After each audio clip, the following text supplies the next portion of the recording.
What do you think of the FBI raid on Trump? I try not to put much mental energy into these matters until it's all done. Save me some possible headache. I think we're all protecting ourselves for fear of disappointment. We've unwrapped that empty Christmas package too many times with Carrot Caligula.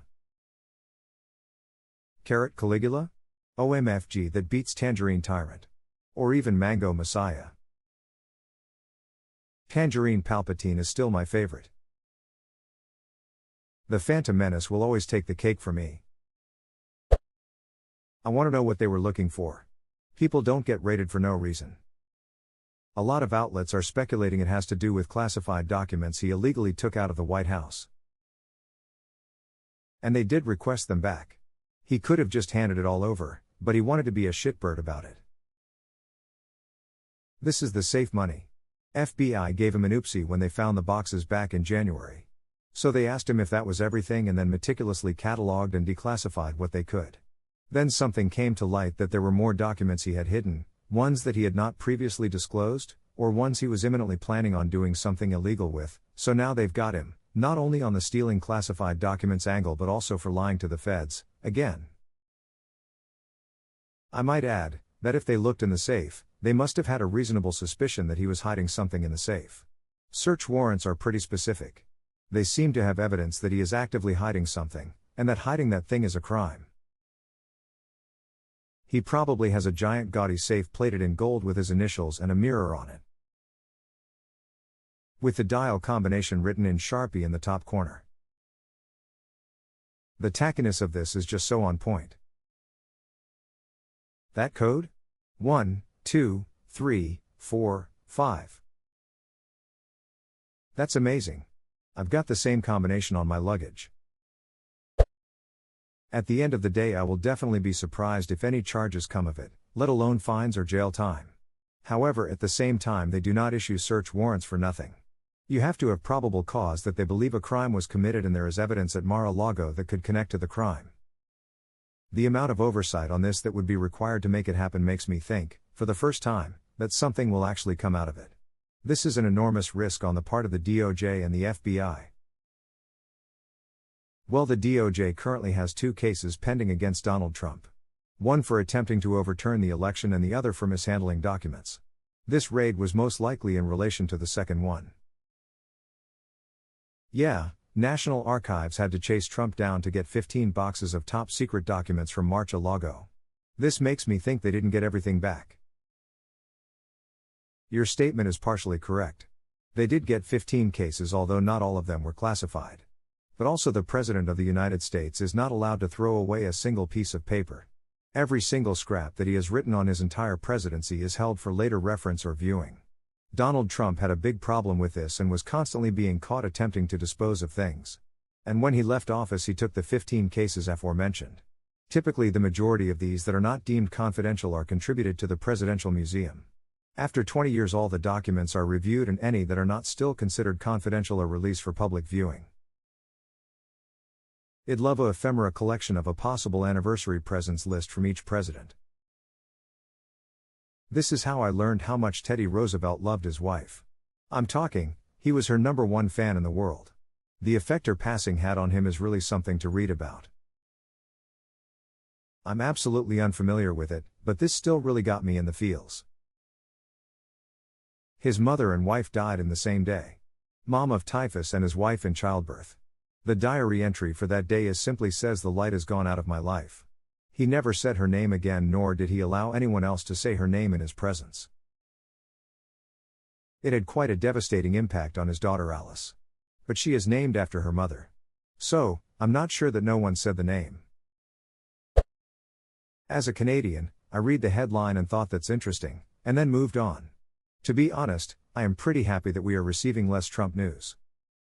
As a Canadian, I'm concerned that our major trading partner, the most powerful country in the world and the backbone of the world financial system and economy, is devolving before our very eyes, and a significant percentage of the US population believe the most absurd conspiracy theories. I am normally pretty cynical, but I do actually think that there's a good chance it's just the loud minority of us that makes us look stupid.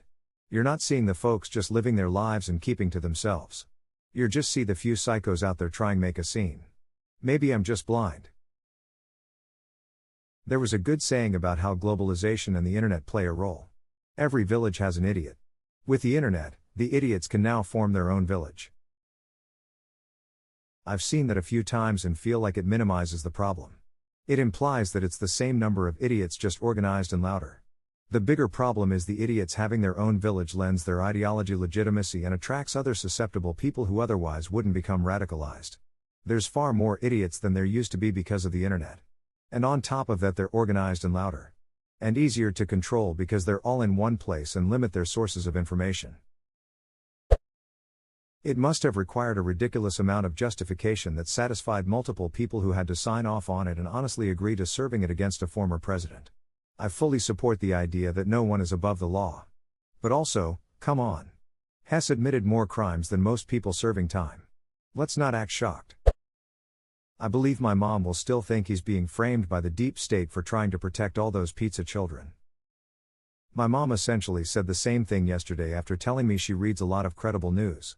When I asked what she reads, she refused to tell me and got upset that I didn't just blindly accept her being an expert. Credible news means I saw a meme in my Facebook news feed that confirmed my beliefs.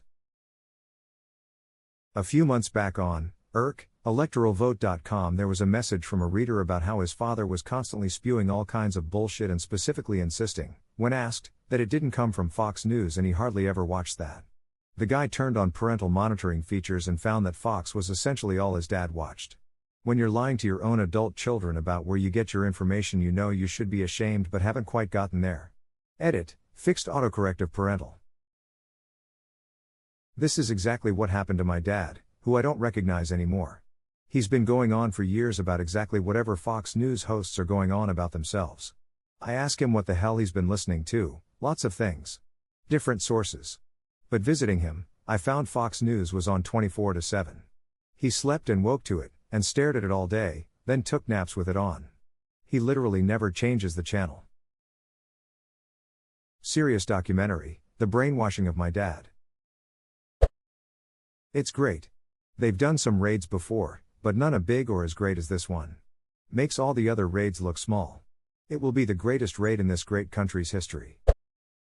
Everyone should be held to the same standards. If Trump broke the law, with verifiable evidence, he should be punished accordingly. Edit, there are more than a few responses bringing up Hillary and other Dems and their wrongdoing. I said everyone and I meant it. This is not a partisan issue. By all means bring them to trial as well. The funniest shit to happen on Twitter in a long time. MTG calling to defund the FBI as 1010 golden content. Cadence Owens saying Dems and Republicans need to unite against the evil FBI as the cherry on top. Seen a few random accounts complaining that it was so unfair that the FBI gave Trump no warning. Like, the FBI should always give 28 days notice to allow people time to destroy evidence, move funds offshore and buy a plane ticket to a country with no extradition. You know, I kinda like it. I know this might be an unpopular opinion here on Reddit, but I don't care for that Trump fella. Golly, that's awful bold of you. Why are so many peeps calling this a raid? No broken down doors or stun grenades, nothing of that sort. Just the FBI exercising a search warrant. It's outrageous that a former president would refuse to return classified documents after repeated requests. That's the real story. All Americans should be enraged by his lawlessness. That a court-sanctioned search was required in order to retrieve the unlawfully retained documents is a sad commentary not on the politicization of the DOJ, but instead on the depth of Trump's certainty that rules don't apply to him. Make America great again. Hey, that lines up with Mar-a-Lago, very nice. You can't just take top secret and classified documents and do whatever with them. Seems warranted. Yep. I used to work for a defense contractor and they reminded us often that mishandling classified information is very illegal and you will end up in prison if you do that. Yeah, only for peons, not for elites.